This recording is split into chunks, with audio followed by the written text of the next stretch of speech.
और सवेरा, हवाओं की लहरें आई है लेकर पैगाम तेरे के फिर आ रहे हैं। देखो प्यारे यीशु हमारे, ओ यीशु हमारे। प्रभु यीशु मसीह के सर्वोत्तम नाम में आपको नमस्कार। पवित्र शास्त्र बाइबिल में यूहन्ना के सुसमाचार के 5वें अध्याय के 25वें वचन में प्रभु यीशु मसीह कहते हैं, मैं तुमसे सच सच कहता हूँ, वह समय आता है और अब है जिसमें मृतक परमेश्वर के पुत्र का शब्द सुनेंगे और जो सुनेंगे वे जिएंगे। यहूदियों से बात करते समय प्रभु यीशु मसीह का यह कथन वास्तव में हमें भ्रमित करता है। प्रभु ने कहा, मरे हुए सुनेंगे, जो सुनेंगे वे जीवित हो जाएंगे। यह कैसे संभव है?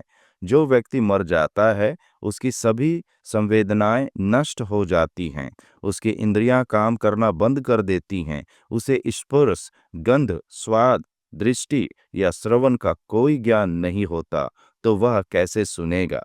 यहाँ प्रभु यीशु मसीह मनुष्य की शारीरिक मृत्यु के बारे में नहीं, बल्कि उसकी आत्मिक मृत्यु की अवस्था के बारे में बात कर रहे हैं। शारीरिक रूप से जीवित मनुष्य को अपनी आत्मिक मृत्यु का कोई ज्ञान नहीं होता है। आदम और हवा को परमेश्वर की आज्ञा थी कि वे भले और बुरे के ज्ञान के वृक्ष का फल न खाएं। यदि वे खाएंगे तो निश्चित रूप से मर जाएंगे। जब आदम और हवा ने फल खाया तो वे वास्तव में शारीरिक रूप से नहीं मरे, लेकिन वे परमेश्वर की संगति से वंचित हो गए। आत्मा शरीर से दूर हो जाता है तो शारीरिक मृत्यु होती है। वैसे ही आत्मा का परमेश्वर से दूर हो जाना ही आत्मिक रूप से मरना है। आदम और हवा आत्मिक रूप से मर गए। जो आत्मिक रूप से मृत है वह शारीरिक मृत्यु के बाद अनंत मृत्यु के लिए नरक में जाता है। प्रभु कहते हैं, उन्होंने अर्थात आत्मिक रूप से मरे हुए लोगों ने यदि उसकी वाणी सुनी तो वे आत्मिक रूप से जीवित हो जाएंगे।